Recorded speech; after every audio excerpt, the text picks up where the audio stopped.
Do you guys want to talk about career insecurity? Hi, everyone. Today, we're talking about career insecurity. Hey, just interrupting this moment to tell you guys what you can expect from this episode today. I'm going to talk about my personal experience with career insecurity, the foundations, how we got here, through education insecurity, of course. Then I'm going to talk about what your career insecurity needs to shut the hell up or to at least start moving the needle away from feeling insecure. Then I'm going to bring up some personal anecdotes, personal stories, and I'll touch on some toxic job dynamics that added to my career insecurity that maybe you can relate with.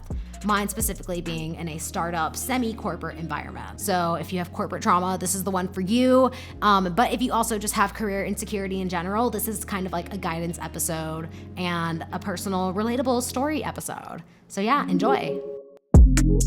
Just because I pulled my life together in 1 year does not mean that I was not somebody who was not career insecure, because my career didn't actually start until I was 28, which felt so late.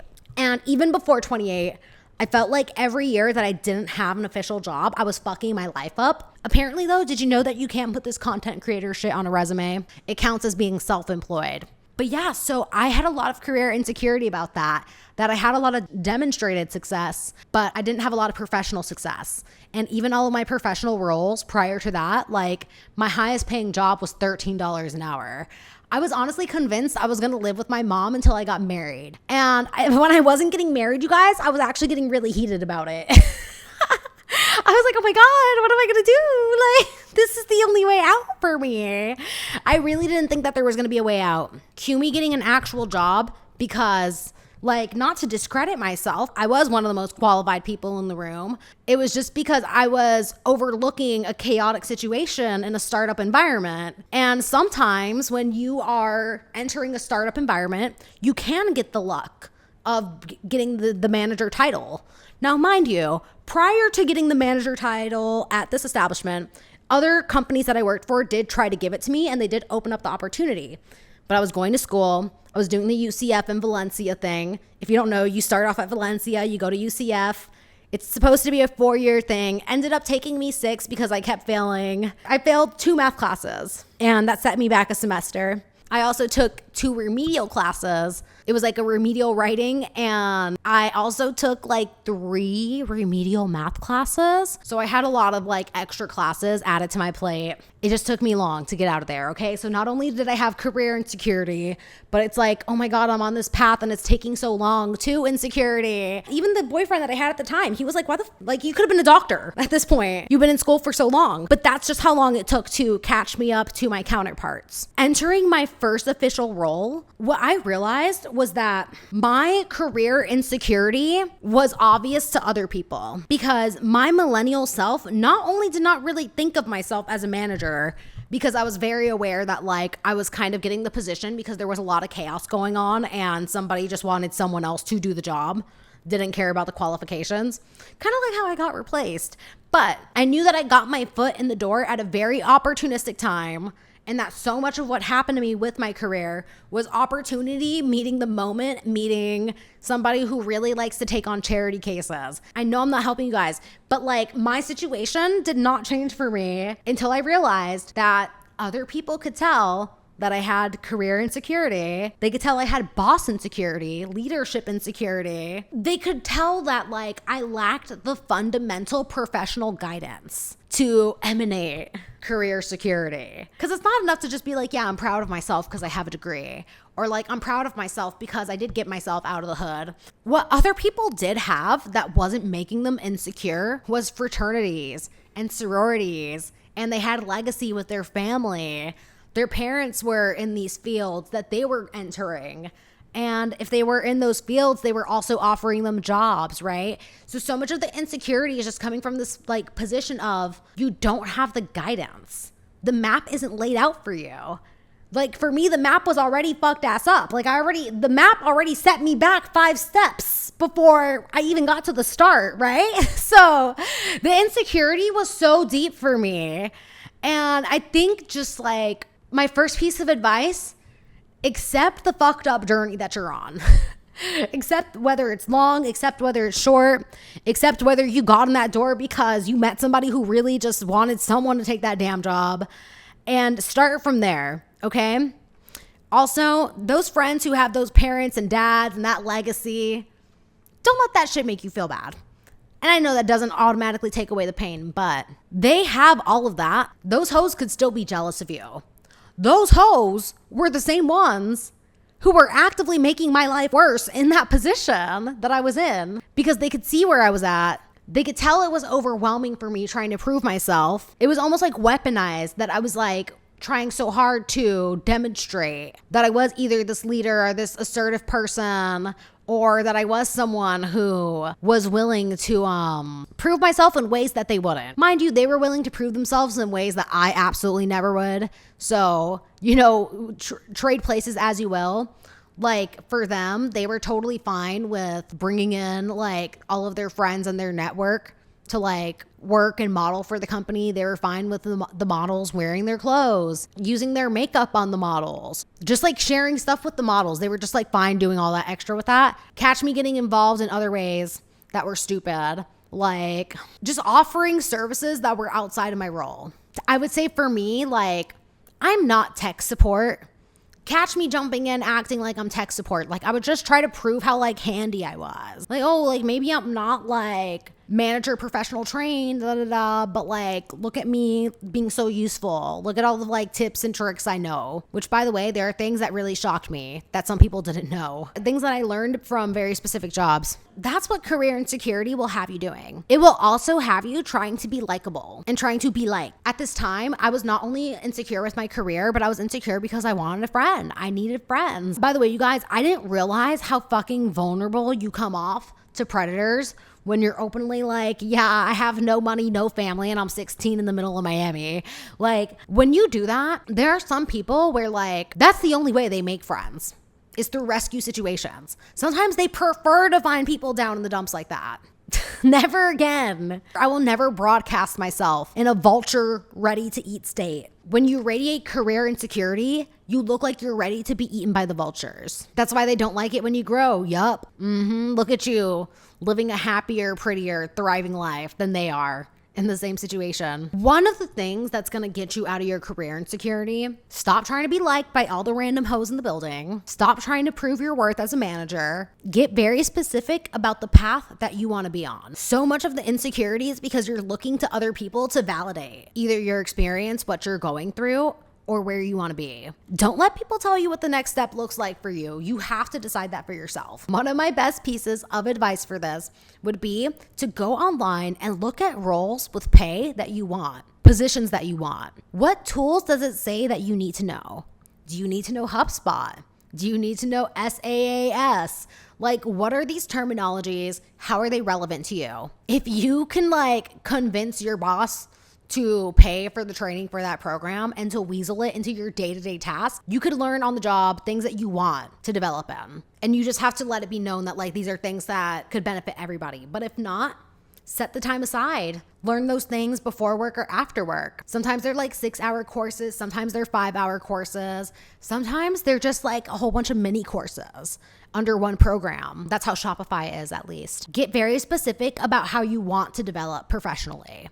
Whether it's in programs, or whether it's in skills, or whether it's in just the way that you manage yourself around your team and your company. Sometimes people will just have things like, yeah, the person who has this role needs to be really good with interpersonal skills and they have to be a strong communicator.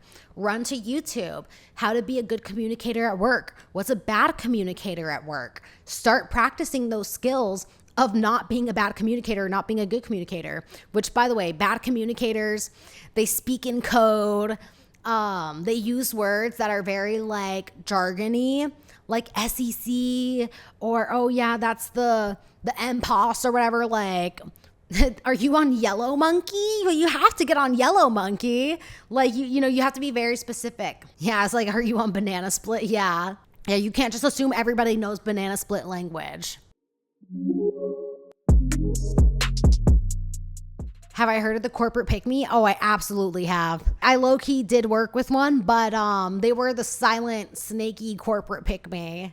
But yeah, sometimes your corporate, if you do work with a corporate pick me, somebody who could either mentor or teach you, but like maybe they don't even want to see you grow, maybe they're jealous, maybe they have their own ambitions. They could know these things too, and they could like purposely cut you off at the knees. Here's what happened with my corporate pick me. With my corporate pick me, we had convinced our boss to invest in our training. And my corporate pick me was like taking separate notes. I was taking separate notes, which by the way, usually like I share my notes. They were like gatekeeping from the beginning. I thought that was strange. Then my corporate pick me get to the very end of the course and they were like, it was really boring. It's not relevant. It doesn't really teach you too much. It's just like, whatever. Like, you don't have to finish it. Like what? You're 8 out of 12 modules in. Girl, don't finish it. It's whatever. I brought it up in my employee review that I didn't finish the training module because the corporate pick me had told me not to finish it and told me that it wasn't worth learning. The manager and the HR person was like, they told you not to finish it and you listen to them? They had to straight up tell me that person gives bad advice. They had to tell me to not take advice from that person because their advice is bad. And you know how many times after that moment, that same corporate pick me was like, no, don't make that report. No, don't make that presentation. No, you don't have to do all that. And I was like, actually, I think I am going to do all that. Wait, if my corporate pick me doesn't want me to do it, I think it's actually the thing that I should do. So yeah, watch out for your corporate pick me because let's say you are someone who needs all that validation. The corporate pick me was getting the awards for finishing all the training modules, which by the way, the awards in this establishment were people who sacrificed their life and health the most for the company. It was like, who shed the most blood, sweat, and tears in a way that they're absolutely not paid to.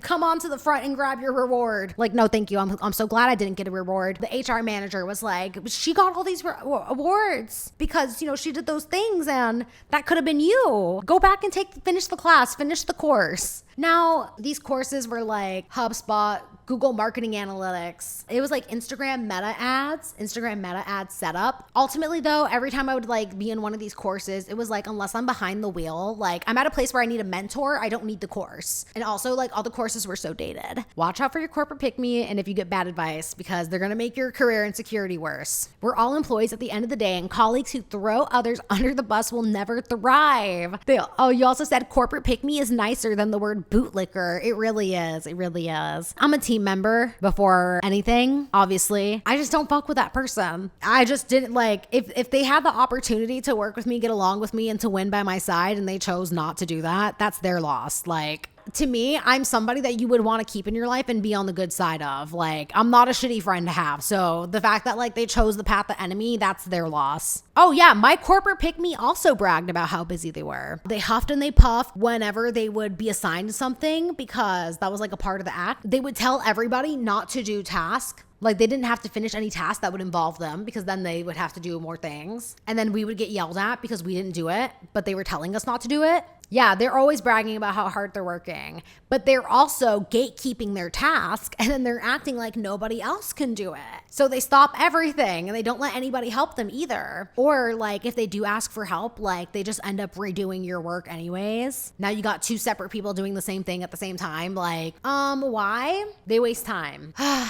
Yeah, having a bad work-life balance is not something to brag about. Yeah, they would come complaining to me. I could tell that they complained about me and that they would complain to me. I'm like, girl, you can keep this job. It was meant for you. By the time you're bragging about how much work you have done, like you don't want to be at that company. But yeah, that's another thing too. Be wary of an environment that feeds into your corporate insecurity or your workplace insecurity. This is the final part that I have in here is insecure leaders that add to your career insecurity. If you have an insecure leader who doesn't want you to be good at your job because you're capable of flying beyond them, they'll actually prevent you from learning the things that you want to learn. While you're in a place where you're unaware of the tools that you're lacking and what you need, these insecure leaders will know exactly what's stressing you the fuck out. Whether it's not having manager training, access to the tools, time to complete the training, or whether they have you doing the work of 5 people when you're just one. They know exactly what you need to not be insecure. They've been that way themselves. I think everybody carries a little bit of career insecurity. Whether you started late, whether you're worried about if you're a fit for the team. Like sometimes we get jealous about nepo hires and nepo babies, but baby, they're the most insecure because they know they don't belong in the room. A lot of the times they know what you're lacking. And if you're in an insecure state about yourself and your career, the worst thing you could do is be in a position where you go looking for resources and you ask out loud, like, what does the next step look like? What does the path look like? in this job or in this role? Or what does support look like in this environment? And they can't tell you. All you know is that you're stressed out. But trust, they know the answer. They've been doing this maybe 20 years, 30 years, depending on how, like, what business you're in. It's not a good sign if you kind of like go looking for support and like you don't get that support and you're not heard out, or like they give you like a crumb, like you're still in hell after a month or two. You should, like, let's say like if you ask for a mentor, they should be willing to invest in a mentor, right? Like, let's say you're like me and you're like, hey, these classes aren't it. Like, we're ready for just like one person to sit with us. Like, yeah, it would probably cost a lot more money to hire a mentor than it would be to pay for a bunch of $15 Udemy courses that are all dated as fuck. So just realize too, like, sometimes you're in an environment that wants you to stay that way. They enjoy you there. Sometimes you get that position because like you're naive and because you're somebody who's not professional enough to advocate for yourself in a way where you would know exactly what you're missing. This girl says, my corporate pick-me once said that me answering emails during off hours was me following her precedent because she claims to be a workaholic. Ew. By the way, you guys, I'm so dedicated to never answering a work email like after hours. I'm like interviewing for these companies right now that are like telling me that I might have to do stuff after hours. And I'm like, obviously I couldn't fix the culture of where I was at, but because I wasn't a manager position, I would tell them all, like, I would tell my coworkers, like, don't message me after 6. Don't message me after 8. Like, even if I message you after 8 p.m., like, please feel free to respond to it at 9 a.m. You're fine. Like, none of that shit need to be happening after hours. Like, can we clock in for that 10 minutes that we're like stressing the fuck out on our downtime? Also, it was never appreciated. All they learn to do when you cover for someone's ass after hours is to keep you working after hours. Like, no, babe, go get a night shift hire. They were like, WTF when you don't have your work email on your phone. There are places and times to be like responding to your work stuff. For me, I'm like, dude, you don't want me responding on the weekend. You don't know what I do on my downtime. You don't know where I'm at. I could be doing anything. But yeah, not to harp too much on my story, but my career insecurity, it was the chaos of the lack of structure in my workplace, meeting the opportunity of me being willing to be underpaid for a position that was stressful, meeting also the desire to have a charity-like environment, treating me like a charity case. And it was also maybe just like my undeniable bossy ass qualities. They were very interested in this about me. And my insecurity was mostly because, yeah, I had a late ass start in college, had a late ass start with actually getting an official job. And I never acted on the opportunities to become a trained official manager. I only know what I saw modeled to me. Because I wasn't ever like very interested in becoming a manager, I spent a lot of time with my managers like after hours. Fleeksy pulled off the transition from self-employed content creator to corporate creator superlatively. Now, that was never my goal. I didn't know you could. That was something that I found out while I was doing research, building my LinkedIn page, trying to find a job that like I could stay in the content lane. In 2022, apparently the vaccines were all in full effect. The hopes were high for companies. A lot of companies were investing in brand new positions that had never existed before for them. And a lot of them were expanding and looking to grow their social media. And even to this day, there's still companies that are joining the social media game that have never invested in it in a serious way. But it was like a really big thing in 2022. So when I say like the moment met the opportunity and it met just like where I happened to be, I got very the fuck lucky. Cause look at me right now. Look at me right now struggling to find something that's not gonna make me totally the fuck miserable and pay my bills. Took me 3 days. And then it probably got really toxic after like 1 year. After 7 to 8 months, I knew it was toxic. But after 3 months, I knew I really didn't fuck with the people in the establishment. And I think they knew too with me, because there are things that I ended up finding out about them that they probably didn't really want anybody to know. Like, you know how many videos I made about don't date your coworkers? And if you're ugly, you probably date your coworkers because you can't succeed in dating apps. Ding, ding, ding, ding. We found out that information because it was like, oh, we're celebrating somebody's 8-year anniversary, aka when they met their boss. Why would you share that? But they never disclosed that to us. Why would you? It was like a frenemy moment. Major frenemy of the boss moment. If you're dating coworkers, you're probably ugly, but it's crazy. It's crazy, but true. Yeah, well, imagine how they felt. They knew 3 months and they didn't fuck with me neither. Sorry. Go ahead, ask some more questions. Wait, do you announce when you are going live on Discord? Okay, so I flopped with the live announcement. Yes, I do have auto live announcements on Discord. They seem to go out 30 minutes late though, or like 20 minutes late. Today I put out a live alert on Threads and Twitter. Trying to be good, trying to be good. All right, you guys, and that is the topic for the day on career insecurity. I've made some other work topics about decentering work. I've also made some topics about how toxic relationships are like toxic jobs. If you guys have any more work topics you guys want me to talk about, feel free to leave them down in the comment section. I read all of the comments on Spotify. I also read the comments on the episodes on YouTube, where I am Fleekazoid, the podcast on there. Make sure to follow, because I am trying to grow my followers, and make sure to leave 5 stars because it helps Fleeksy Supremacy on every platform where there's podcast streaming. And yeah, make sure to follow me on my social media channels, where I am Fleeksy on everything: TikTok, Instagram, Twitter, Threads. I'm active on Threads. And yeah, thank you guys for tuning in today. I'll see you guys in the next episode. Bye.